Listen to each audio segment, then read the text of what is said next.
mental health system is broken. As a licensed social worker and a therapist, I'll be the first to admit it.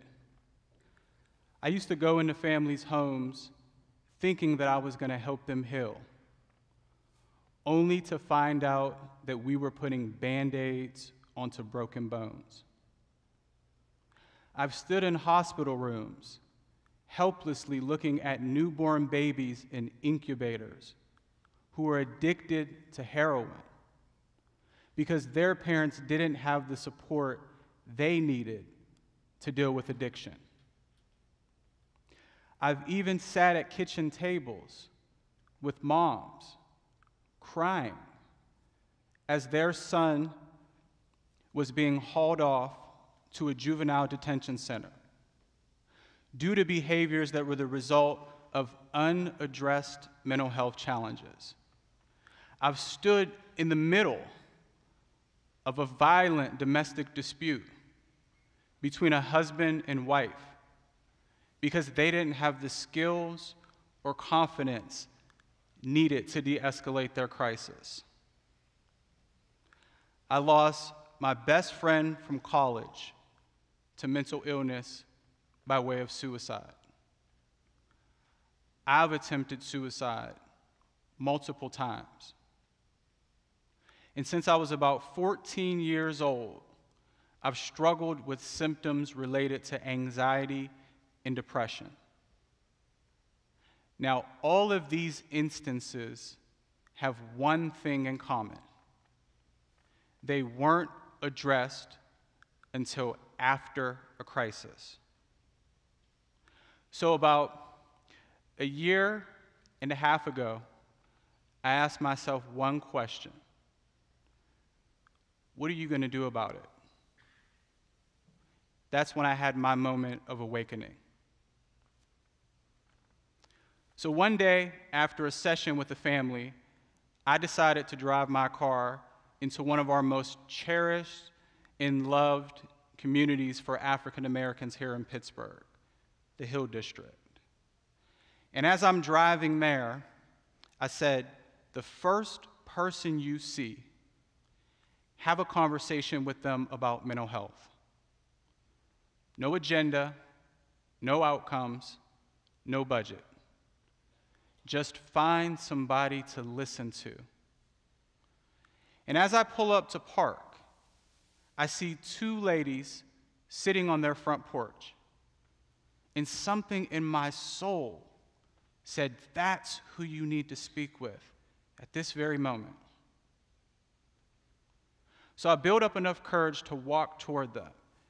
And as I approached both of them, one of the ladies jumps up and immediately runs into her house. The other woman decided to stay in her seat. And I thank God for that. So I walk up to her and I stuttered and I said, "Excuse me, ma'am. My name's Julius. I lost my best friend from college to mental illness. I've attempted suicide multiple times. And as a therapist, I know I'm part of a broken system. I'm looking for somebody, anybody in our community to tell me how they overcome mental health challenges. Do you know anyone who'd be willing to share their story? Because I just want to listen." She leans back, opens the screen door, and yells inside, "Stacy, you need to come out here and talk with this man right now."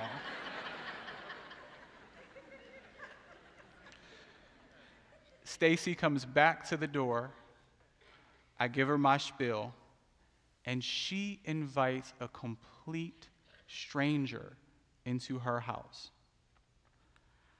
I listened as Stacy shared stories about PTSD, depression, and anxiety. I listened as Stacy shared stories about treatment, resources, and supports. I even listened as Stacy shared stories about faith, family, and friends. At the end of our conversation, I gave her $20, I left my phone number, and we took a picture together.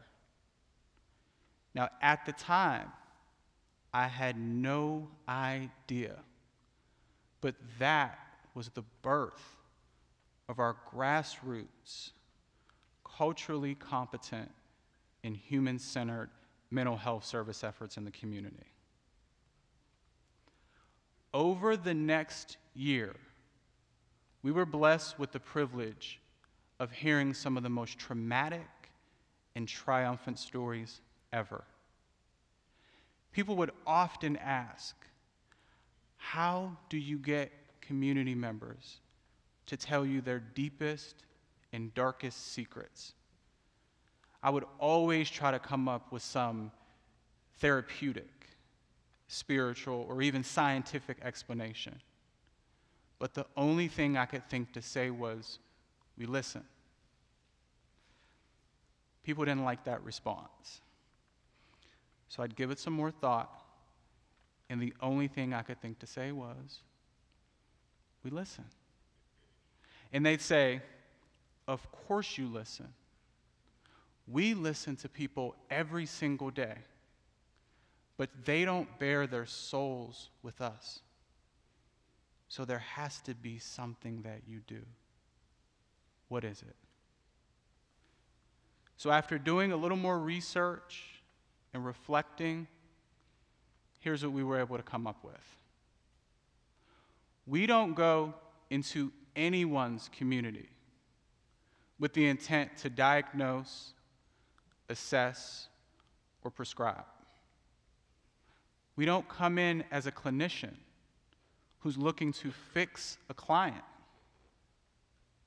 We enter as a broken human being who's looking to connect and begin our healing process together with another broken human being.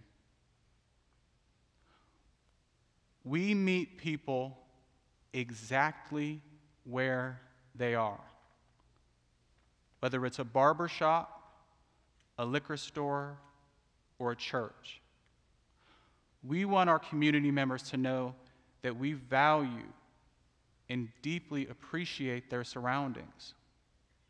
So if someone feels most comfortable in a specific setting, then that's where we are with them.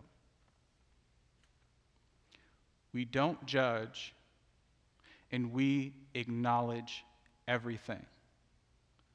We know that all of us are carrying the weight of our guilt, our shame, and our wrongdoings. It's not our responsibility to highlight that. Our purpose is to nurture a space that promotes authenticity and acceptance. That's what we mean when we say we just listen. After one conversation in the community, a gentleman asked me, "Why did you stop and talk with me?" Again, I found myself trying to come up with some in-depth explanation. But the only thing I could think to say was, "Sir, I don't know." His answer blew my mind. He said, "I know why. It's because you're an angel, and you were sent to listen to me." He added, "I'm a war vet, and I've been struggling with PTSD for almost 30 years. There are youth in our community who tease me. Not because they're malicious, but because they don't understand what I'm coping with.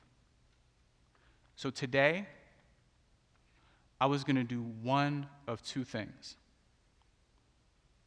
I was either going to hurt myself or someone else.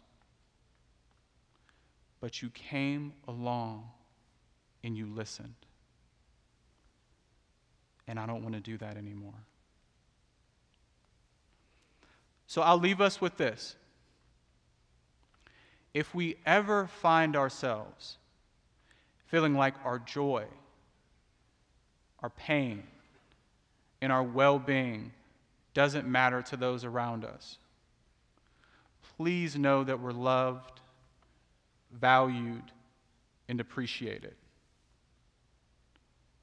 If we ever find ourselves feeling overwhelmed, unwanted, or unheard, please know that there's someone who's willing, able, and qualified, who wants to listen.